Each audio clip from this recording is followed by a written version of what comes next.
तो 3 अंक का सीख रहे हैं, ठीक है। महत्तम समापवर्तक निकालना, और ये दूसरा बनाते हैं।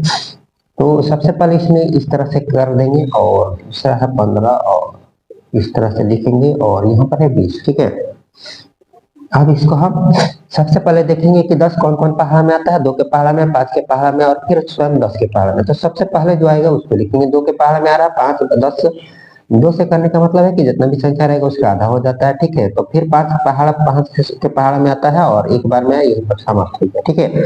अब 15 मेरा 3 के पहाड़ा में आता है, और 5 के पहाड़ा में आता है, 15 के पहाड़ा में आता है। तो फिर सबसे पहले 3 से किए तो 5 बार में आया, और फिर 5 के पहाड़ा में एक बार में आया। 20 मेरा 2 के पहाड़ा में आता है, 4 के पहाड़ा में आता है, 5 के पहाड़ा में आता है, 10 के पहाड़ा में, और फिर 20 के पहाड़ा में आता है। तो 2 से किए तो 2 से करने का मतलब है कि जितना भी संख्या रहेगा उसका आधा हो जाएगा। और फिर 10 मेरा 2 से किए तो ये 5 के पहाड़ा में 5 बार में आया, फिर 5 के पहाड़ा में एक बार में आया।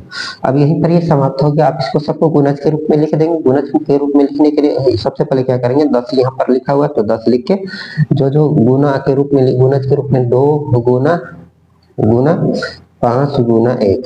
अब 15 जो आया है उसको भी गुणज के रूप में लिख देंगे, बराबर 15 बराबर 3 गुना 5 गुना 1।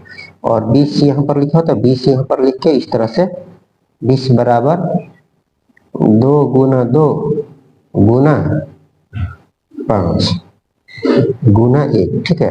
अब जो जो मिलेगा उसको पहले मैच करा देंगे। इसमें से तीनों में मिलना चाहिए, 3 अंक की संख्या में तीनों में मिलेगा तभी बनेगा, अदरवाइज नहीं मिलेगा। ये 1 मिल रहा है तीनों में तो तीनों में मैच कर दिए, और फिर यहाँ पर 5 मिल रहा है, ठीक है, तो 5 को भी मैच कर दिए, और कोई किसी के में नहीं मिला।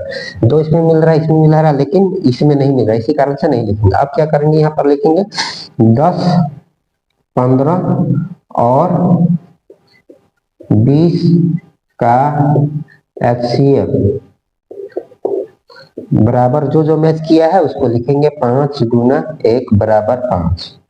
यही हो जाएगा आंसर। बहुत ही आसान है, बहुत ही सिंपल है। अभाज्य गुणनखंड विधि द्वारा एचसीएफ निकालना, ठीक है।